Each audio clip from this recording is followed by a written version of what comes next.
Hey, Talking Shizzle listeners. You know, it's always been important for me to align our business with other companies and individuals who share our values, especially those who share a deep commitment to serving nonprofits and social impact. So for that reason, I'm super excited to announce our very first Season 2 sponsor, Keela. Keela is a fundraising and donor management CRM that is built specifically for nonprofits by nonprofit professionals. These folks really get it. Their mission is to empower nonprofits to deepen relationships, retain donors, and raise more for their cause. Several of our clients and partners use Keela and have continued to be impressed by just how easy Keela is to use, how affordable it is, and most importantly, the results they see using the platform. The Keela team is also phenomenal to work with. They are super friendly guys, and they have a continuous commitment to equity and inclusion. Now, go check them out. We got a special offer for you. As Season 2 sponsor of the Talking Shizzle podcast, Keela is offering our listeners and community 40% off their first year subscription to Keela. 40%, you guys. That is a lot of shizzle. Think about all the other shizzle you can get done by saving that money on your nonprofit CRM. Plus, if you have under 250 records, you can get access to the Keela Starter Program for free. So if you are interested in learning more and booking a demo, go to keela.co/partners/creative-shizzle. That is keela.co/partners/creative-shizzle.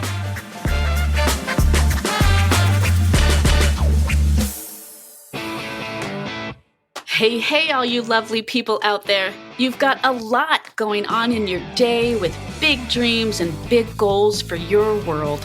Are you ready to talk some shizzle and learn some shizzle from leading entrepreneurs, changemakers, coaches, and overall interesting people who like to shake things up?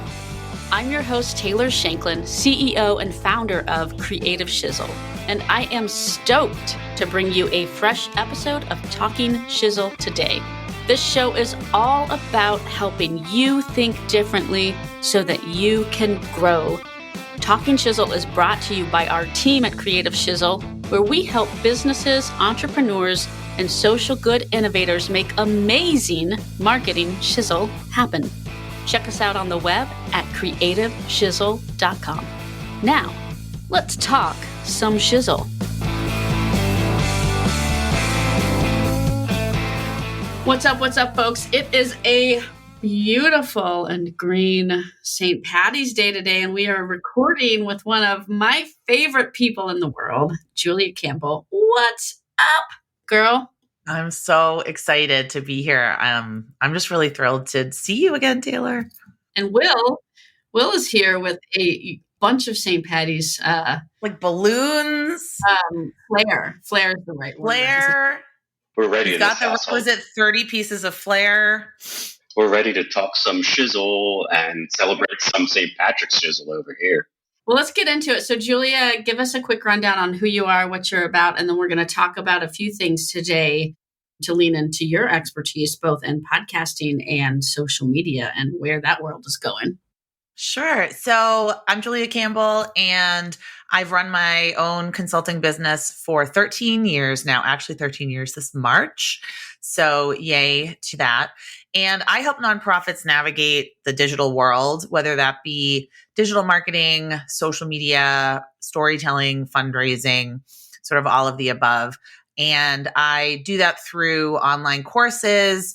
I do one-on-one consulting and audits and assessments. And I do a lot of speaking engagements, talking at conferences, and giving workshops. But where I started, I was a development director, marketing director for several years, almost a decade, before I went off on my own.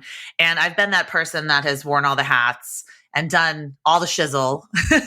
So I've, washed the coffee pot in the morning and then went, to ask a donor for $25,000 in the afternoon. So I've been there, and I know a lot of your listeners can sympathize with that. So I always like to say I've been in that world and I get it.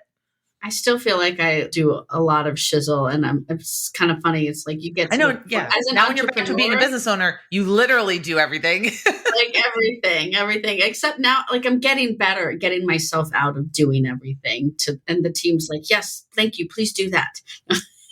That's awesome.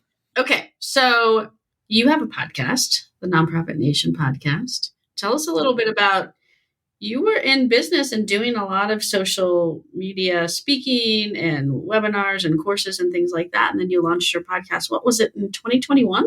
In 2021. Yes, August 2021. All right. Tell us a little bit about getting to the point of launching and how that journey has been for you. Well, what is so frustrating to me is that I should have launched much sooner. But for me, I always need my ducks in a row, and I'm a perfectionist.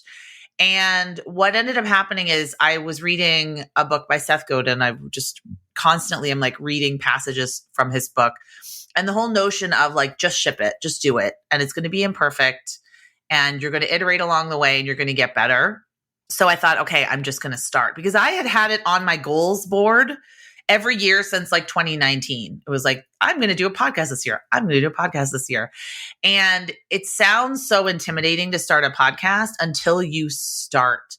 And then you realize, okay, it is a lot of work, but it's not insurmountable. And I studied journalism in college, and I have such a love for people and stories. And I have such a curiosity for talking to other people and getting their lived experiences and learning about what they do. And what works for me on the podcast is I don't have to be an expert on everything. I can just talk to other people that are experts. So I just recently recorded a podcast that's not out yet about digital privacy and data privacy. And that's not something that I'm an expert on, but I'm interested in it. So the way that I frame my podcast is really just cool people doing cool things. They're interesting, that I think would be of value to my audience, that I want to talk to. So the podcast, it comes out every Wednesday. Sometimes I'll do an extra episode. Sometimes I'll do a solo episode. But the majority of episodes are me interviewing a guest on a specific topic. Recently, I had one of my favorite authors. Her name is Jenny Blake. She wrote the book called Free Time that I recommend to everyone that I meet. And I was able to score her and get her on the podcast. So that was such a huge win and made me feel like, wow, this is like really legit. Like, it's fun to do, but it's also helping people. And it's also helping me build my network, build my thought leadership brand, if you will. So with the podcast, it sounds like everybody, everyone and their mom has a podcast. And for me, what I struggled with was, why would people listen? Because I don't like to start something without understanding, like, first of all, what's the goal? But secondly, what's the value add? Like, I don't want to just add noise into the atmosphere and clutter. I really want to help people. I want to provide a unique perspective on something. But I think that also holds people back from starting a podcast. So I would say, you have something unique to share with the world. You have a unique perspective. You have a unique lived experience that you're bringing to the questions that you have. And, start before you're ready. I think that's probably my biggest piece of advice.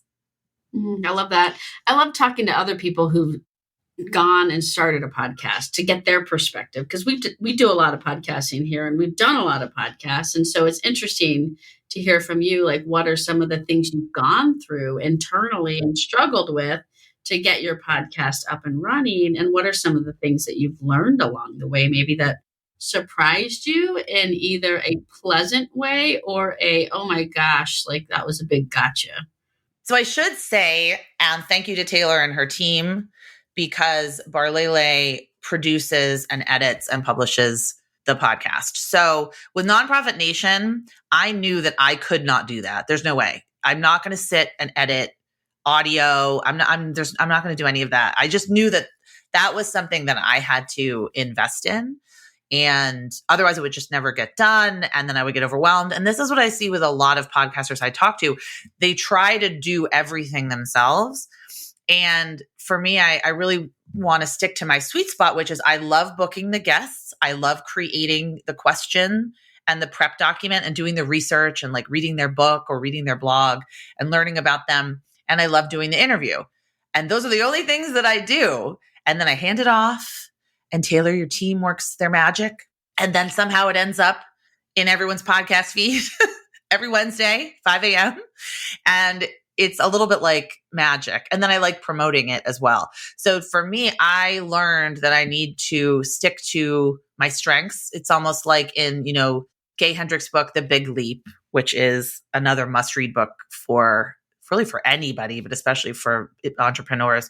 Stick to your zone of genius and try to farm out and delegate other tasks. So that was really the first thing that I realized. I said, I want to stick to what I love doing, and I want to stick to what I'm good at doing. And then, sometimes you do have to pay someone to do something else. It's sort of like when and if I redo my website, I'm not going to do my website. That is not my zone of genius. That is someone else's zone of genius. So why not, invest in that? So I think learning that you need to invest in something that you really believe in, and you need to be strategic, and you also need to be committed. So with podcasting, just like with blogging, like with any other kind of content creation, I really made a commitment that I said every Wednesday, hell or high water, I will be publishing a podcast. And that has just been my commitment. Something else I learned along the way that I think is helpful is batching interviews. So in my calendar, when I send a scheduling link to the guest, I only record on Tuesdays and Thursdays. I only record 2 or 3 weeks out of the month. And I only record between like 11 a.m. and 3 p.m. or something like that. I change it up every once in a while, but I batch them. And some people might think that would be exhausting to do like 4 podcast interviews in a day, but I get in the zone and I get warmed up, and I feel like I'm hitting my groove rather than doing an interview here, an interview there, an interview here, sort of sporadically all over the place. And Jenny Blake calls that time confetti. Like rather than doing time confetti, I like to batch what I'm doing. I also have blocked out Tuesdays when I'm not recording, and then part of the day Monday to do podcast prep. Because if I didn't block it in my calendar, I would never get to do it because I'd be doing client work. I'd be doing, slide decks or whatever else I'm doing. So podcast prep is a huge part of it, talking to the guests, doing research, looking up questions, writing the show notes, writing the promotional email that goes out. I sort of have a checklist now that I use that I work on for each podcast episode. So I know, all my T's will be crossed and I's will be dotted.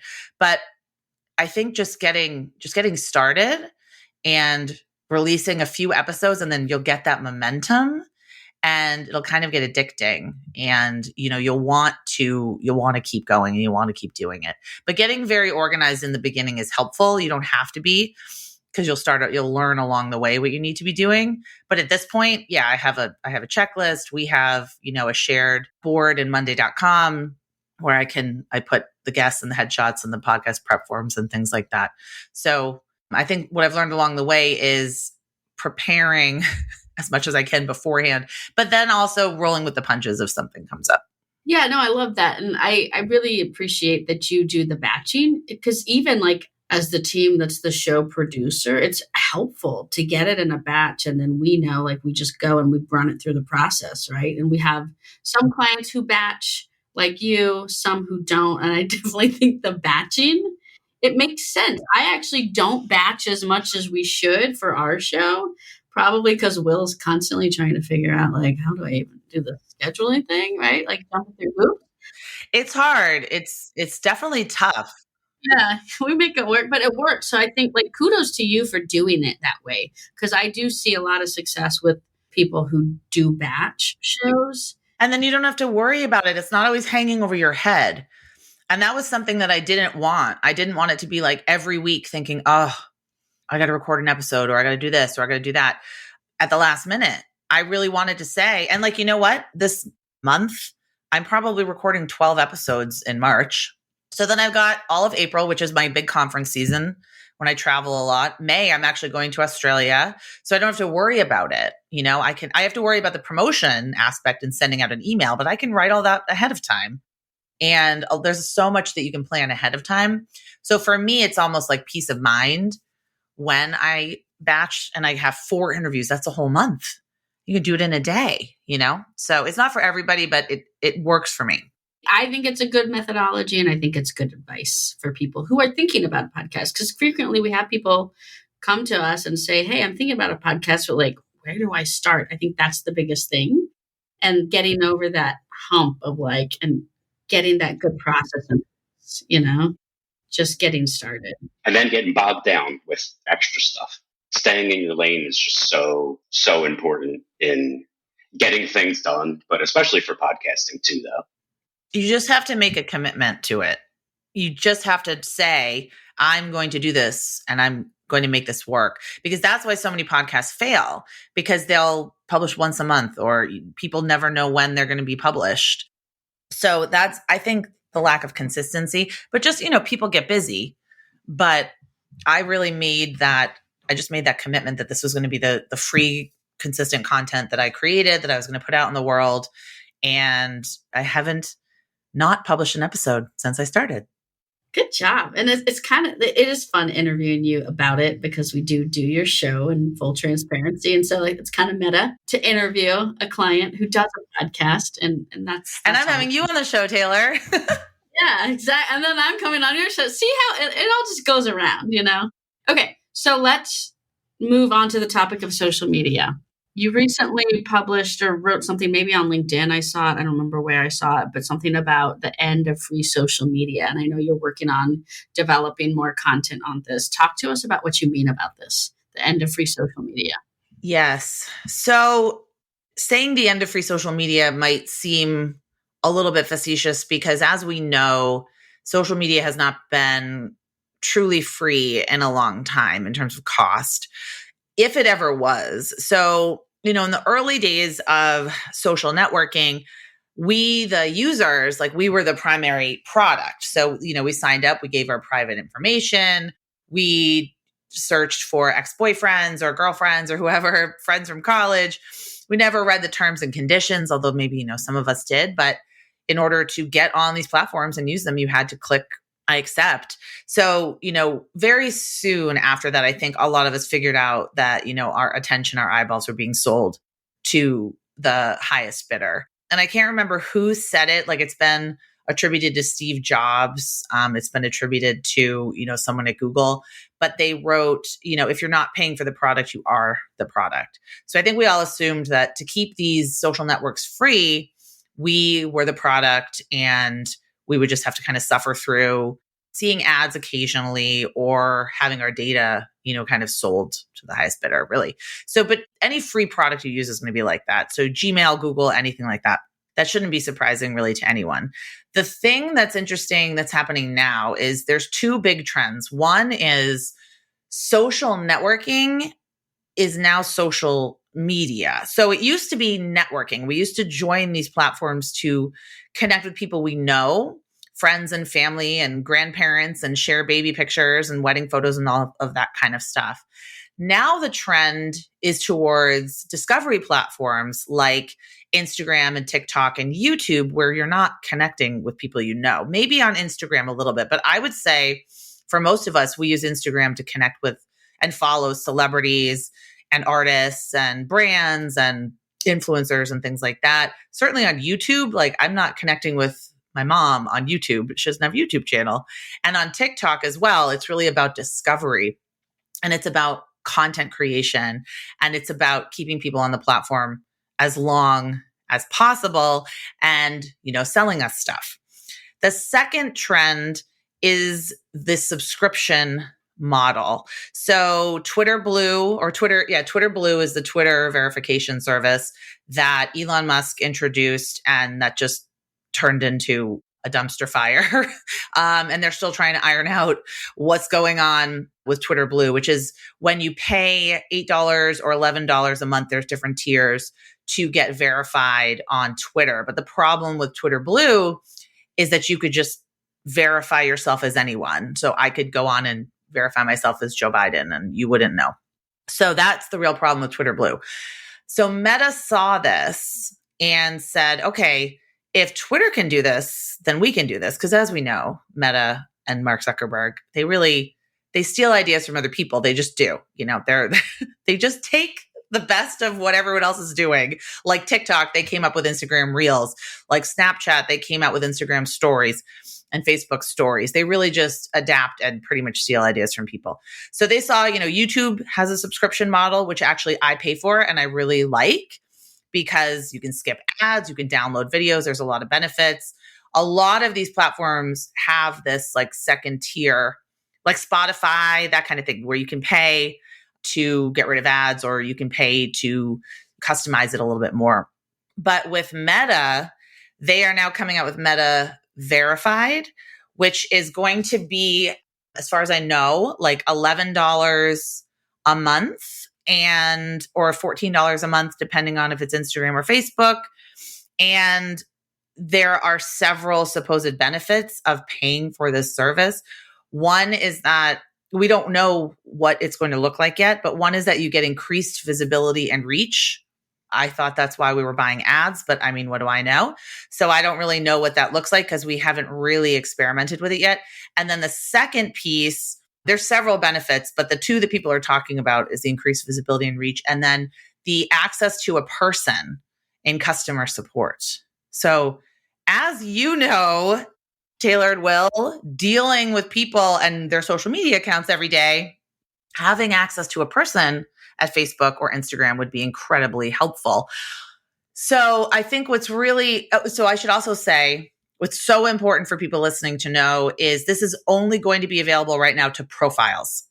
So I know all the nonprofits that I know are freaking out, but it's not available to pages. It's only available to profiles.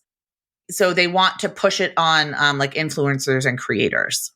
That's, the press release at the end of the day. But I think that this trend towards this pay to play, we used to pay to play and we had to pay for ads to get increased reach and visibility. Now we might have to pay for the subscription service plus ads. And there's a lot of reasons why this is happening. The number one reason is data privacy and the lack of trackable data across the internet, because more and more people are opting out of being tracked. And it's getting harder to sell ads to people. So that's a very simplified answer. But the social media sites, they're scrambling. They've got to make money. Facebook just laid off 10,000 people just yesterday or 2 days ago. And they're continuing, all these tech companies are really continuing to struggle with their revenue model. So I think it remains to be seen. But, Meta, Mark Zuckerberg always said Facebook would be free. So there'll always be a free version. But we are going to see these tiers of social media that's sort of like the VIP tier and the commoner tier. And what are the implications? What's going to happen? What are the consequences? We just have to see. Yeah, it's interesting. I was pulling up a couple of articles on this as you were talking about it too, and seeing some additional things to kind of add into the conversation about, it looks like the way they're positioning this, at least, is kind of like Twitter, like with that verification, to increase authenticity and verification, maybe reduce the prevalence of bot accounts. Yes. Also, you do have to have a government ID to establish your account's authenticity to get the blue verification badge, which is the difference from Twitter. I don't know what you need to do on Twitter. Just say that you're a human. I have no clue. But with Meta Verified, you do have to have an ID that says, like, I'm Julia Campbell. So it does kind of help with like probably fear around like fake accounts and things like that. Yeah, I'm thinking it's definitely more targeted to celebrities and influencers. And someone that's really big on YouTube wants to, or big on TikTok wants to get on Instagram, but there's all these like copycat accounts. So which one is the real account? So I can see some benefit if you are an influencer, if you're making your money on social media, I can definitely see the benefit. But I don't know what's going to happen if it's going to be expanded to pages or business accounts. I just don't know. Yeah, I was followed by Keanu Reeves last week. I was incredibly flattered. Oh. It was not a real account, no. I saw it at first, I was like, what? And then I was like, that's not Keanu Reeves at all. No. Oh, I know. And the whole conversation is just, is Facebook still relevant? And I don't know. I struggle with this all the time because I personally, for my personal self, do not like Facebook. So, especially since I got on the school committee, forget it. Because I know, like, I use it the original way it was supposed to be used. I post pictures of my kids so that people across the country can see them. I mean, that's really how I use it. I use a little bit for marketing, but not really. But I wonder if the pendulum's going to swing back where we're all going to want to use these things for social networking and then have different platforms for discovery and entertainment. I don't know. We've come a long way from Tom and MySpace, huh? Oh my gosh. Do you remember MySpace? I would spend Saturday morning like figuring out my friends, picking my top friends, and then adding GIFs, animated GIFs to my profile. You could eventually change the colors of like your profile screen, and then people would put too many things on and then it wouldn't load. I remember having a lot of fun designing my profile, and I had this like really weird, fun, glittery background. And then we all got to Facebook and you couldn't do it anymore. And I was so mad. I was like, what's the point of this? I can't design it? The good old days. Facebook when you needed a college email address to get in. I remember that. I had just graduated from college, so I still had my like college user ID. So what platforms do you like and why? Like what do you lean towards these days and why? In my work with nonprofits, they are still using Facebook a lot and Instagram a lot. So I guess it does depend on your goals. Me personally, I really like Instagram. I still really like Instagram. The thing I think is funny is that I wonder if Instagram is becoming irrelevant. So I have a 13-year-old daughter and she used to beg me to get on Instagram. And I would not let her, especially once all of those horrific reports came out that talked about, the dangerous nature of all social media, but mostly Instagram to teenage girls' mental health. So I wouldn't let her go on it. I wouldn't let her go on it. Then when she turned 13, now she's getting straight A's. She's participating in things in school. I said to her, I'm rethinking it. And I think it might be a good learning experience if you want to go on Instagram and we can work on it together. She's like, oh, Mom, no one's on Instagram. Oh my God. Everyone's on Snapchat and TikTok in her age group and Be Real. Be Real is the new one. So yeah, I think it's so interesting to see. I really do like TikTok. I'm not a creator at all. I'm just sort of like a stalker. Like I just wander around TikTok and look at other people's videos. I do like Snapchat a lot. I use that to connect with friends and family and to mostly my daughter because she is on Snapchat as well. So it's really just about preferences. I do know that for marketing purposes, Facebook and Instagram and LinkedIn actually are probably the best places to go if you're looking to find decision makers or people in your professional network. So I really am liking LinkedIn, and I think I need to be sort of doubling down on what I'm doing on LinkedIn. But I've really loved the content I've come across there. I think I've cultivated a great group of people that I follow that are posting interesting things I'm not seeing anywhere else. So I would say I probably I don't really spend a lot of time on it. Isn't that weird for a social media consultant? But personally, because I'm on it most of the day, but I'll tend to scroll through Instagram. I'll look at LinkedIn and, I'll scroll through TikTok, and Be Real. I do have Be Real, which I'm still trying to figure out the purpose of it, the point of it. But that was how I was with TikTok in the beginning. I was like, what is the point of this? I don't get it. And then the more you're on it, you start to understand the culture, the etiquette, the language, the people, the demographics. You start to understand the community that it's building. Give us your quick takeaway on Be Real. I had it. I downloaded it because a friend was like, hey, check this one out. I did. And then I looked at it for a hot minute. I was like, okay, I get it. It's kind of cool, but I don't have any more time in the day. So I deleted it off of my phone just because I was like, I get sucked down one more social media rabbit hole. Be Real is so funny. I think I have 5 connections. Okay. I downloaded it because Isabel has it and I need to be where she is. And also, one of my best friends has it. So I thought, okay, I really need to just figure it out. And I just go on these platforms and look around for a while. The problem with Be Real is you have to post to see what other people are sharing. So I don't know if it's a problem or if it's a good feature. So you can't just be like on Facebook and just be lurking. You have to actually post something to see other people's stuff, which I like. The other thing with Be Real that I thought was cool, but now they've changed it. So Be Real is an app that you get a notification and there's a 2-minute window and you're supposed to just post whatever you're doing. And it's a front and back camera. So for me, if I was posting it, I'd be seeing, my computer screen and then myself. And it's there's no filters, there's no stickers, there's no text overlay. You can't upload to Be Real.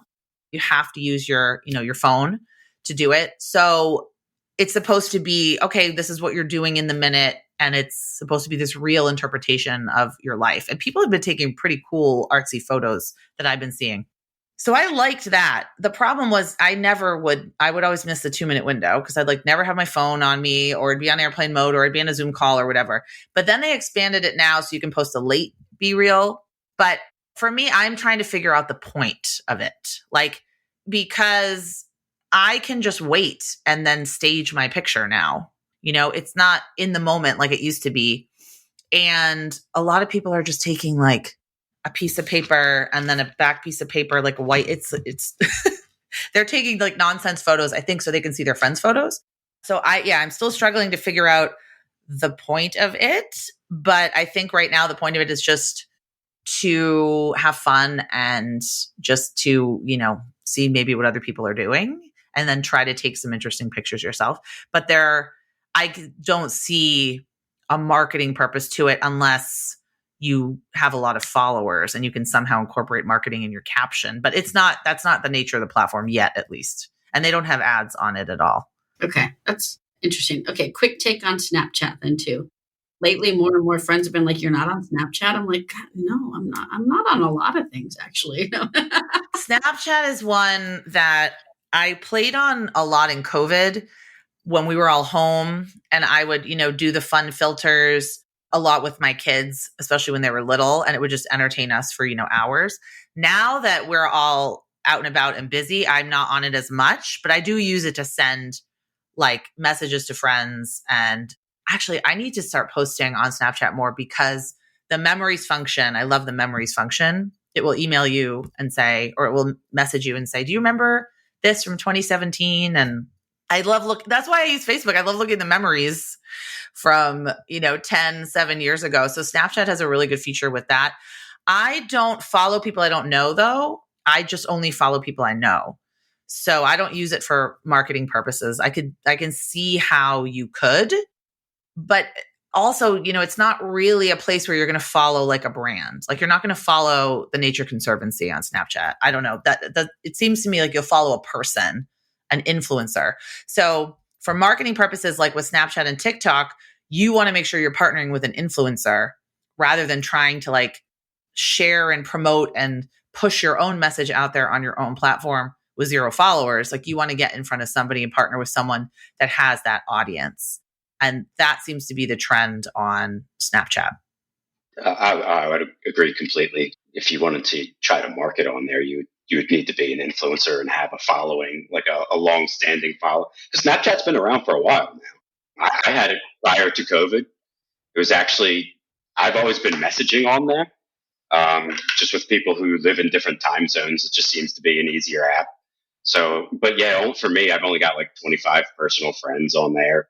There's cool features that other apps have stolen though, like the map. The map was pretty cool where you could it has GPS, so you could see where your friends are at, and then also click into other people who have posted videos in that area too. I mean, there's definitely cool stuff on there that I've always enjoyed.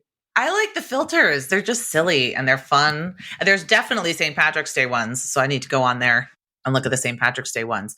But it's fun. It seems to me like it's a much more positive, fun place than a lot of the platforms. Yeah, interesting. Well, I like the distinction that was made today around social networking versus social media.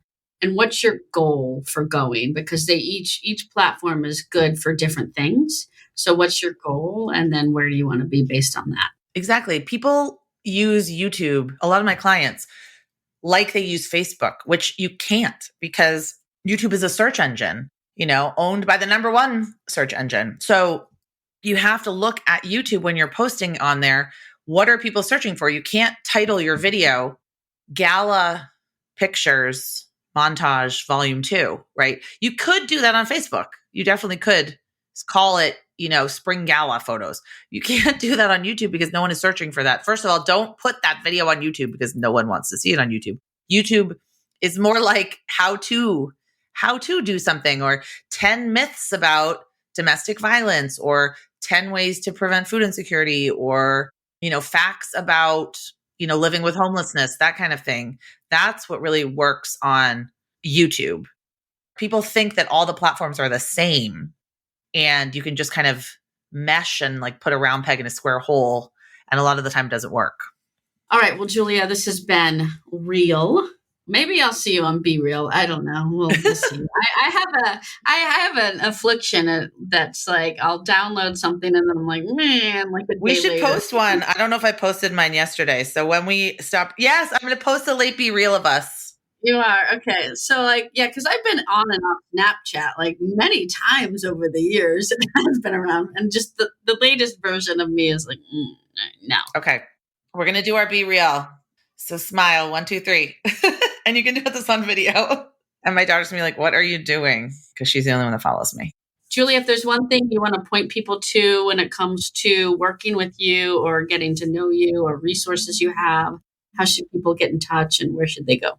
My podcast, you can find it on pod.link/nonprofit nation.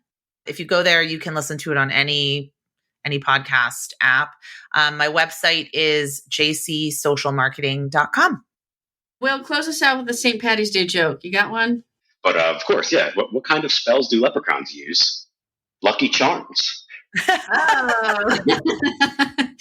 Oh, now I want Lucky Charms. All right. Well, hey, thanks, everyone. We hope you learned a lot from Julia today. We talked a bit about podcasting and how to get rolling with one and got into where social media is going. So I feel like we covered some really good content marketing topics today. And thank you, Julia, as always, for everything that you share with us and our world with all of your thought leadership. So we'll see you next time, folks, on another episode where we'll talk some different shizzle. Well, hey there. That was fun. I love how much mind-blowing and mind-opening shizzle our guests bring to us with every episode. We hope you enjoyed the conversation as much as we did. Make sure you hit that subscribe button on your favorite podcast player so that you don't miss a beat of the Talking Shizzle podcast. And if you're listening on Apple, be sure to let us know what you thought and leave us a review. We'd love to hear from our listeners so that we can bring you all the good, juicy business growth shizzle that you would like to hear about. Get in touch with us and follow along at creativeshizzle.com or email us at podcast@creativeshizzle.com. Until next time, keep making your shizzle happen.